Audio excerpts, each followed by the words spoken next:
नमस्कार मंडळी. तर आपलं परत एकदा स्वागत आहे आपल्या द MCQ कॉर्नर या यूट्यूब चॅनलवर.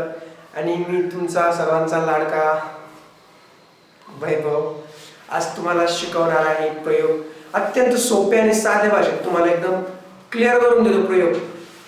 तर आपण शिकूयात प्रयोग. नेमकं प्रयोग काय भानगड आहे बाबा. तर मराठी भाषेत मराठी ग्रामरमध्ये म्हणजे मराठी व्याकरणात प्रयोग हा महत्त्वाचा टॉपिक आहे. आणि TCS खूप या प्रयोगावर खूप वेळेस प्रश्न विचारते. जवळपास प्रत्येक एक्झाममध्ये 2-3 क्वेश्चन 3-4 क्वेश्चन येतातच आपल्या प्रयोगावर. तर पाहून घेऊ आपण प्रयोगाचे किती प्रकार पडतात ते. प्रथमतः प्रयोगाचे 3 प्रकार पडतात. तर मग कोणकोणते मेन प्रकार आहेत ते पाहून घेऊ आपण.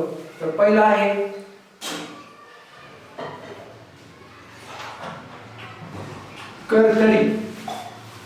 कर्तरी पहिला.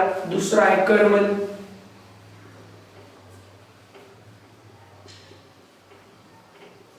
आणि तिसरा भावे. तर आता मी तुम्हाला शिकवणार आहे बाबा नेमकं प्रयोग आपण ओळखायचे कसे. पण याच्यासाठी सर्वात महत्वाचं म्हणजे तुम्हाला आधी कर्ता आणि कर्म ओळखता यायला पाहिजे. म्हणजे जर तुम्हाला कर्ता आणि कर्म जर ओळखता आलं तर तुम्ही इझी सांगून देऊ शकता की बाबा नेमकं प्रयोग कोणता आहे. तर आपण पाहून घेऊया. 1-2 वाक्य घेऊन टाकू, पाहून घेऊ. पाहूया आपण कर्तरी प्रयोगातील पहिलं वाक्य पाहूया. चला. तर वाक्य आहे राजाला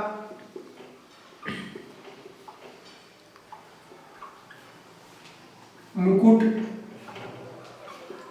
शोभतो. सोपं आहे मित्रांनो.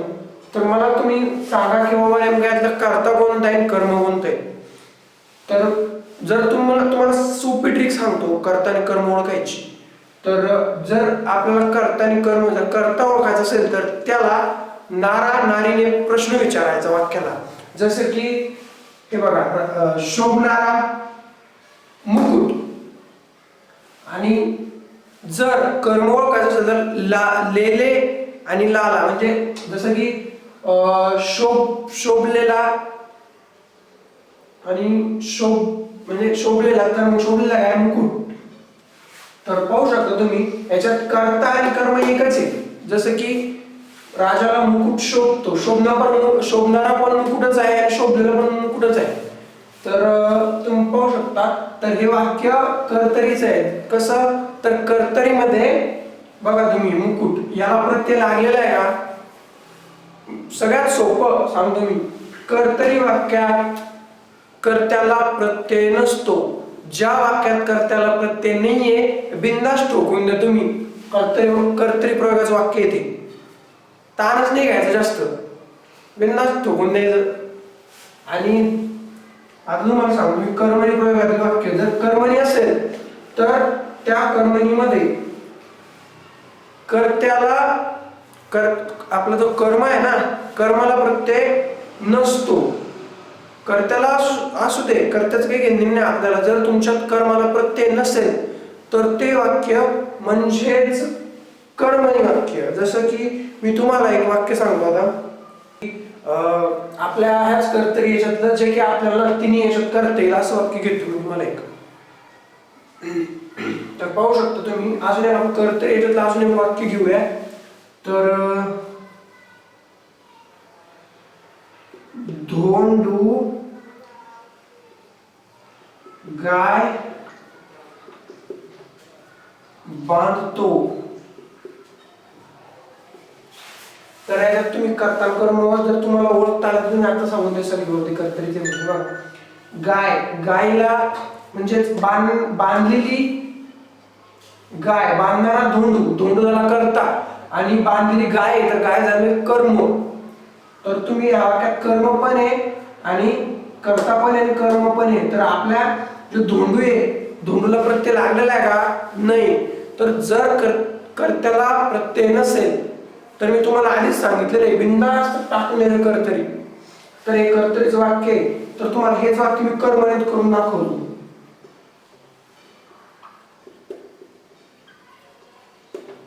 धोंडूने गाय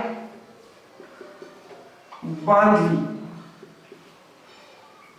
काय केलं? धोंडूने गाय बांधली. बांधलेली गाय, बांधणारा धोंडू. तर ते कर्ता कर्म तुम्हाला मी सांगितलंच आहे. जर तुम्हाला कर्ता कर्म ओळखता नाही आलं तर तुम्हाला प्रयोग येणार नाही. तर बघा, धोंडूने गाय बांधली. तर याच्यात मी तुम्हाला आधीच काय सांगितलेलं आहे, जर कर्त्याला प्रत्यय असेल तर आपल्या कर्त्याला प्रत्यय आहे. हे बघा, ने प्रत्यय आहे आपल्या कर्त्याला, तर आपलं वाक्य आणि इथे कर्माला प्रत्यय नाहीये, म्हणजेच हे वाक्य आहे कर्मणी प्रयोगातील. कोणतं? कर्मणी. बिनधास्त ज्या वाक्यात कर्माला प्रत्यय नसतो म्हणजेच ते वाक्य कर्मणी असते. आणि ज्या वाक्यात कर्त्याला प्रत्यय नसतो ते वाक्य कोणतं असतं? कर्तरी असते. ठीक आहे, एवढं समजलं. आता तुम्हाला हेच वाक्य मी भाव प्रयोगात करून दाखवतो.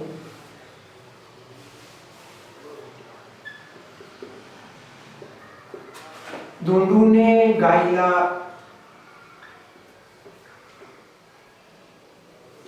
बांधले. बघा तुम्ही, याच्यात ना आपल्या कर्त्याला पण प्रत्यय, कर्माला पण प्रत्यय. ठीक आहे, कर्त्याला पण प्रत्यय, कर्माला पण प्रत्यय. तर हे वाक्य भाव प्रयोगातील डायरेक्ट ज्या वाक्यात दोन्हीला पण प्रत्यय असते, म्हणजे कर्माला पण प्रत्यय असते आणि कर्त्याला पण प्रत्यय असते, ते वाक्य असतं भावे प्रयोगातील. तुम्हाला नक्कीच एवढं तर नक्कीच समजलं असेल की बाबा नेमकं भानगड काय आहे याच्यामध्ये. एवढंच, जास्त काहीच लक्षात नाही ठेवायचं आपल्याला. कर्तरी वाक्यामध्ये काय असते? हे जसं की धोंडू, तो आपला कर्ता आहे, तर कर्त्याला प्रत्यय नाहीये, प्रत्ययने झालं कर्तरी वाक्य. कर्मणी काय आहे? ज्या वाक्यात आपल्या, हे बघा, आपल्या म्हणजे ज्या वाक्यात कर्माला प्रत्यय नसते ते वाक्य कर्मणी. विषय संपला कर्मणीचा आपण. आणि आपल्याला कोणतं भावी, आणि ज्या वाक्यात आपल्या कर्त्याला पण आणि कर्माला पण प्रत्यय येतो ते वाक्य म्हणजेच भावी प्रयोगातील वाक्य. एवढंच आहे, सिंपल आहे, जास्त डोक्यात ताण नाही घ्यायचा. सोपं आहे एकदम. फक्त खाता कर्म ओळखता आला पाहिजे आपल्याला, बस, ताणच नाही. तर मित्रांनो, आपण पाहिलं आता की बाबा आपण म्हणजे प्रयोग कसे ओळखू शकतो. तर अजून मी तुम्हाला डीपमध्ये तुमच्यासाठी घेऊन येईल पुढच्या व्हिडिओमध्ये की बाबा अजून याच्यामध्ये असतं कर्तरी, म्हणजे कोणते कर्तरी. याच्यामध्ये दोन भाग पडतात परत, सकर्मक कर्तरी, अकर्मक कर्तरी. इथं पण तसंच सेम आहे, सकर्मक कर्तरी, सकर्मक आणि अकर्मक कर्तरी. ओके, ठीक आहे. आणि भावेचे पण भाग असे म्हणजे अजून प्रकार पडतात वेगळ्यांच्या वाक्यातली, पण एवढं डीपमध्ये काय आपल्याला ते विचारले नाही. पण मग विचारतात, ते डीपमध्ये विचारतात, TCS आहे त्यांच्या काही पण विचारतील. पण मग तुम्हाला कमीत कमी बेसिक तरी समजलं असेल की बाबा नेमकं प्रयोग कसे ओळखायचे. चला मित्रांनो, भेटूया पुढच्या व्हिडिओमध्ये. तोपर्यंत नमस्कार. आणि आपल्या चॅनलला द MCQ कॉर्नरला सबस्क्राईब करा आणि बेल आयकॉन पण दाबा, म्हणजे तुम्हाला आमच्या व्हिडिओची नोटिफिकेशन पण येत जाईल. आणि अशाच नवीन नवीन व्हिडिओसाठी आमच्या चॅनलला नक्कीच सबस्क्राईब करा. आम्ही तुमच्यासाठी मेहनत घेत आहोत, दर दिवस थोडं इम्प्रूव्ह होत आहोत. चला भेटूया. चलो, बाय बाय. जय महाराष्ट्र.